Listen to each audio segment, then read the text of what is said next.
वैसे who is real करोड़पति? आपको क्या लगता है कि रियल करोड़पति जो होता है वो कौन होता है? आपको क्या लगता है रियल करोड़पति जो है वो कौन होता है? मुझे चैट बॉक्स में टाइप करके बताइए, रियल करोड़पति जो है वो कौन होता है? इंपॉर्टेंट चीज है, उसके अलग दो डेफिनेशन है। वैसे करोड़पति के दो डेफिनेशन है। पहला जो डेफिनेशन वो ये है कि 1 CR यानी 1 करोड़ रुपया जो है, ये जब आपका एसेट होता है other than your primary residence, आपका जो आप जिस घर में रहते हैं उस घर का वैल्यूएशन छोड़ के, जिस घर में रहते हैं उसका वैल्यूएशन छोड़ के अगर आपका 1 करोड़ का एसेट है तो आप करोड़पति हैं। जिस घर में रहते हैं वो करोड़ रुपए का घर है, उसके अलावा कोई घर नहीं तो आप करोड़पति नहीं है। मगर आप जिस घर में रहते हैं उसके अलावा, उसको छोड़ के अगर आपका सेकंड जो हाउस है, सेकंड घर जो है वो अगर 1 करोड़ रुपए का है तो आप डेफिनेटली करोड़पति है। या फिर घर ही नहीं, मतलब कोई भी टाइप का एसेट के फॉर्म में अगर आपका है 1 CR आपका एसेट है तो आप डेफिनेटली करोड़पति है। या दूसरा डेफिनेशन बताते हैं एक्सपर्ट कि अगर आप 1 साल के अंदर 1 ईयर, 1 साल में आपका 1 करोड़ रुपए का एसेट आप जब रिटर्न फाइल करते हो, आपका एसेट जो है 1 करोड़ रुपीज का जब होता है तब आप एक करोड़पति होते हैं।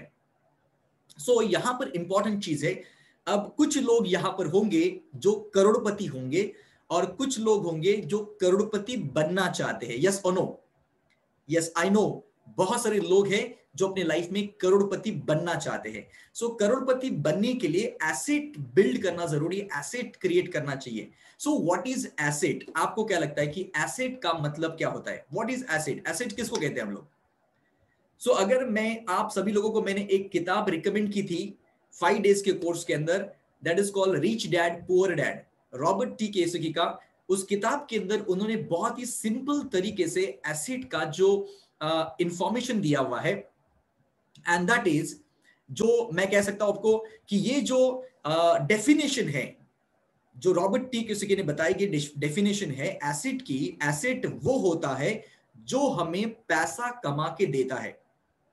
क्या है एसेट का डेफिनेशन? क्या है कि एसेट वो होता है जो हमें पैसा कमा के देता है, राइट? जो पैसा कमा के नहीं देता है, पैसा लेता है, वो एसेट नहीं है, वो लायबिलिटी है। कितने लोगों को समझ में आ गया? से आए? Okay, that's wonderful, great. So अगर मैं आपके साथ पीपीटी शेयर कर रहा हूं, जस्ट अगर आप सोचिए कि अगर ओके, सो यहां पर एसेट का मतलब क्या है? सिंपल है कि एनीथिंग गिव यू इनकम, कोई भी चीज जो आपको पैसा देता है, इनकम देता है, वो आपका एसेट है। और व्हाट इज लायबिलिटीज? लायबिलिटीज क्या होता है? लायबिलिटीज वो होती है एनीथिंग टेक फ्रॉम यू, यानी वो आपसे पैसा ले रहा है, वो आपका क्या है? लायबिलिटीज है। अब दोनों में आपको डिफरेंस तो समझ में आया होगा कि एसेट और लायबिलिटीज के अंदर क्या फर्क है। तो आज घर पे बैठकर आपको एक शीट बनाना है, दैट इज योर एसेट्स का सीट आपका, कि आपके एसेट्स कौन से हैं और आपकी लायबिलिटीज क्या है, यानी कि आपको देना कितना बाकी है। तो उसका एक शीट बनाना चाहिए आपको। और उसके बाद आपको एक चीज समझ में आएगा, दैट इज योर नेटवर्थ, यानी आपका नेटवर्थ क्या है। अब नेटवर्थ कैसे निकालेंगे? तो आपका asset minus liabilities is equal to your net worth. यानी अगर आपका घर है और वो आपका लोन पर है तो वो जितना देना बाकी है वो माइनस करना पड़ेगा, राइट? सो पहले तो आपका घर का वैल्यूएशन कितना आज की तारीख में कितना है, आपके बिजनेस का कितना है, आपने एफडीज या एसेट्स जो भी आपने क्रिएट किया होगा, मे बी म्यूचुअल फंड में आपने पैसा इन्वेस्ट किया होगा, शेयर मार्केट में इन्वेस्ट किया होगा, गोल्ड में इन्वेस्ट किया होगा, आपने जहां पर पैसा इन्वेस्ट किया हुआ है वो सारी चीजें जो है वो आपके एसेट्स में आ जाएगी। और उसके बाद जिनको देना बाकी वो सबका लिस्ट निकालेगा, उसमें से एसेट्स में से लायबिलिटीज निकालेंगे तो आपका बनेगा नेटवर्थ। तो ये नेटवर्थ आपको मालूम होना जरूरी, इसका आपको एक शीट बनाना चाहिए। ये जितने जल्दी बनाओगे उतने जल्दी आपको समझ में आएगा कि आप नेटवर्थ जो है आपका वो प्लस में है या माइनस में है। बहुत सारे लोगों का नेटवर्थ जो है वो माइनस में होता है। सो ये प्लस में लाने के लिए हम आगे बात करने वाले हैं किस तरीके से आप अपने लाइफ के अंदर अपने एसेट को बिल्ड कर सकते हैं, एसेट्स क्रिएट कर सकते हैं। So what is your dreams? आपके पहले मेजर 5 ड्रीम्स क्या है? अगर मैं आपको पूछूंगा कि आपके पहले 5 टॉप 5 ड्रीम्स क्या है, अगर आपको मैं लिखने कहूंगा, आप मन में सोचिए कि आपके 5 ड्रीम क्या है।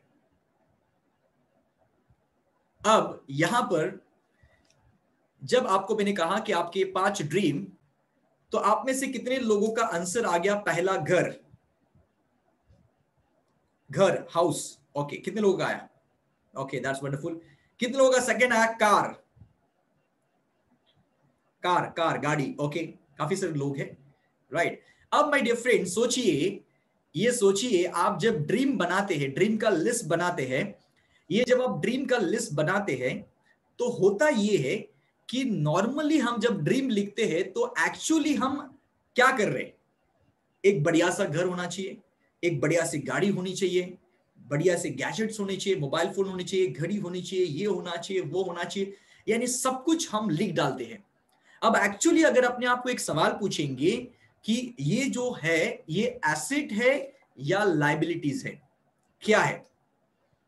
बिकॉज जब हम गोल्स लिखते हैं तो लाइबिलिटीज ऊपर होते हैं, सबसे टॉप में जो होते हैं वो सारे लाइबिलिटीज होते हैं। सो आज के बाद आप जब ड्रीम लिखोगे, आप जब गोल लिखोगे, तो आपके एसेट्स ऊपर आने चाहिए, लाइबिलिटीज बाद में आनी चाहिए। पहले आपको एसेट्स के ऊपर काम करना है, और एसेट से जो पैसा बनता है उसे आपको ये सारी चीजों का एंजॉय करना है। That is very important to understand my difference. अमीर लोग यही करते हैं, क्योंकि अमीर लोगों के अंदर एक इन्वेस्टमेंट का कल्चर होता है, मगर शायद हम एक मिडिल क्लास इंसान के अंदर ये कल्चर हमें किसी ने डेवलप नहीं किया हमारे अंदर, या हमने कभी खुद कोशिश नहीं किया, या हमारे पेरेंट्स ने, हमारे आसपास के लोगों ने कल्चर डेवलप नहीं किया। सो ये फाइनेंशियल जो है, ये अगर आप ग्रोथ करना चाहते तो आपको इन्वेस्टमेंट का कल्चर डेवलप करना पड़ेगा। अब देखिए, इन्वेस्टमेंट के लिए आपको करोड़ रुपया होना चाहिए तभी आप इन्वेस्ट कर सकते हैं, लाखों रुपया होना चाहिए तभी आप इन्वेस्ट कर सकते हैं, ऐसा बिल्कुल भी नहीं है, ऐसा बिल्कुल नहीं है। आप इन्वेस्टमेंट, आप छोटे, मतलब आप 50 रुपए से भी, 100 रुपए से भी इन्वेस्ट कर सकते हैं, डजेंट मैटर। इन्वेस्टमेंट का कल्चर होना चाहिए, इन्वेस्टमेंट का कल्चर होना चाहिए।